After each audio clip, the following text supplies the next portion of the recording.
Good morning. It's such a lovely spring morning. Um, just out here in the garden, kind of taking a look at everything that I've done so far and everything that still needs to be done. I've gotten a lot of my seedlings planted. I'm working now on kind of extending the garden and working up the soil and getting some more beds going for more herbs. I'm really expanding the garden this year more than I ever have, so I'm really excited. But just a lot of work goes with that. And being a mom, um, you know, it can take things a little longer. Anyway, the boys are inside. I tried making this video with them out here with me, and they were kind of all over the place. So they're inside right now while I talk a bit about lemon balm. So here I have, well, it was originally all peppermint, and lemon balm snuck its way in here. I have a lemon balm plant right over there. It was actually the very first thing I ever planted in this garden, and she's just been doing so well, and she pops up all through the walkway, and found her way over here and took root. So now she's growing with the peppermint, which I'm perfectly happy with that. But that's common for mints. So the mint family is the Lamiaceae family, and they are very happy and joyous to just pop up all over the place. So wherever you plant a mint plant, a mint herb, anything in that family, just know that it's going to surprise you and pop up in places that you may not even expect or wonder how in the world did you get there. That's just a common thing for them. But like I said, I love mints, so I'm happy to have her surprising me in different places. And then if you just don't want them there, and pull them up. But lemon balm, yeah, I love it. My oldest son, he's always kind of running his fingers through it and smelling her scent. Lemon balm has such a beautiful, strong aroma. She is really most known for being such a really gentle nervine. She's great for just calming your nervous system, calming your mind.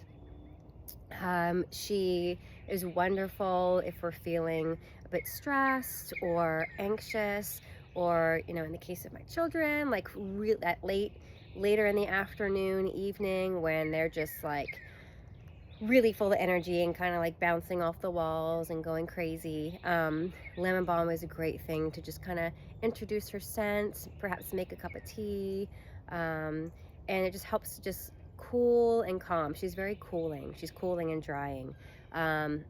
So given that she's cooling, she's really wonderful. She's a diaphoretic, so she helps a fever to kind of move out of the body. So pulling that heat that's in the core out into the periphery and out of the body. So she'd be great as a tea. So if you're wanting to use her for that way as a diaphoretic to break that fever, you want her to be hot. So making a hot tea, that's one thing I'll be doing today. Is when I harvest her, I'm going to be drying some of her to stock up for tea. And when you do make a tea with her, dry any herb, once it's dried, really kind of cut or break up those leaves. It really kind of opens up the membranes of the plant and allows those constituents to kind of to come out, to be much more easily pulled out into the hot water or whatever it is that you're making. Lemon balm is also, so given that she has such a strong scent, such a strong aroma, she's really high in volatile oils, and anything that has high in volatile oils is going to be naturally antimicrobial. So she is a great antibacterial. I use her fresh in a tincture. along with some other plants, but you certainly can just make a tincture of solely lemon balm. And I use that for when a cough or when a cold, and when something is like kind of coming on. I'll use that because she is so high. She is a natural antibacterial. You also, rooster saying good morning. You can also, I'm gonna use her to make an oxymel. I love, love, love, love oxymels.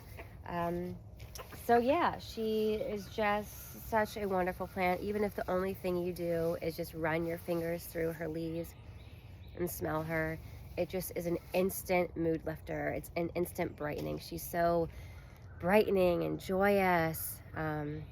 She's just really lovely to have in the garden. So let's go and make some medicine with her.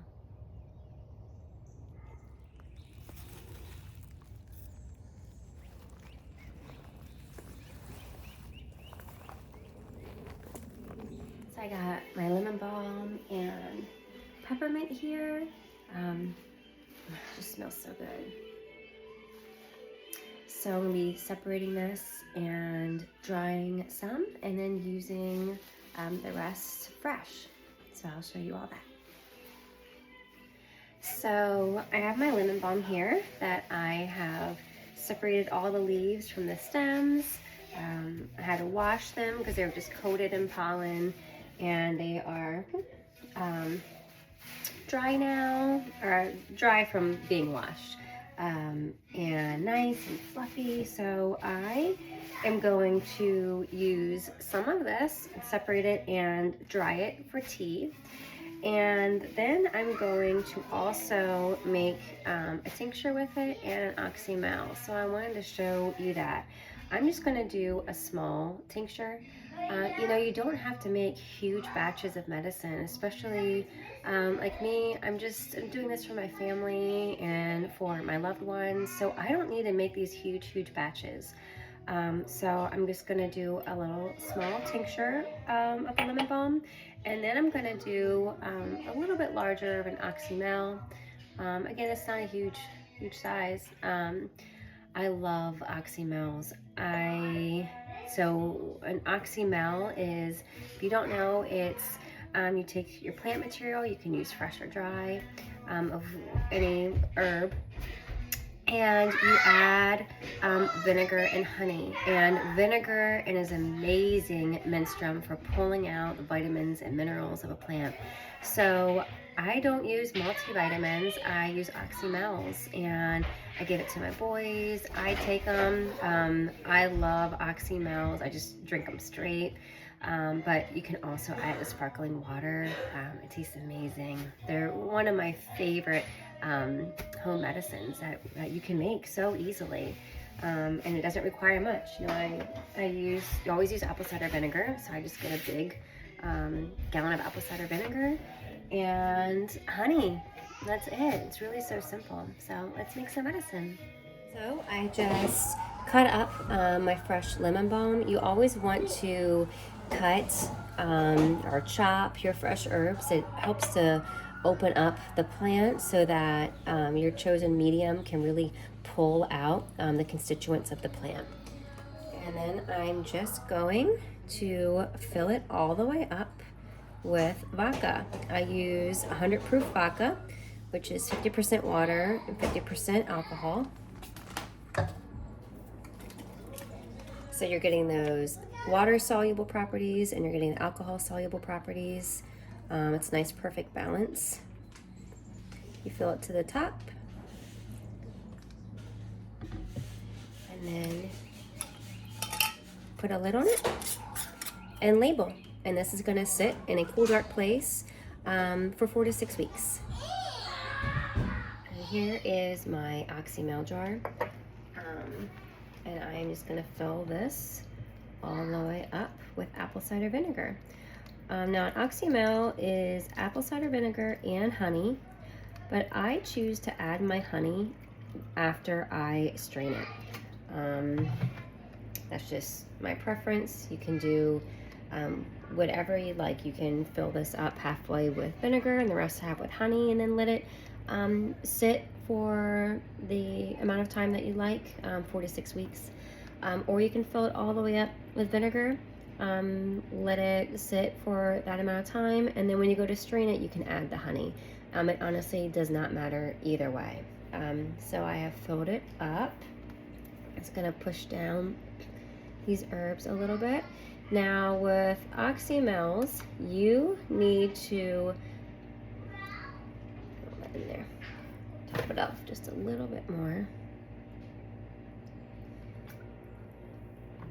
You need to, before you place your metal lid on, you need to lay wax paper over it because vinegar will corrode and eat metal.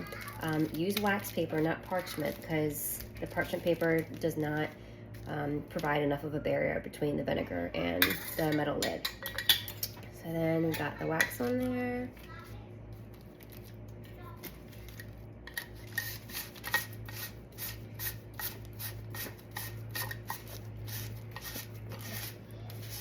So I just want to show you what I do for my labels. So label everything because you're gonna forget what's in there and the date that you did it and all of that.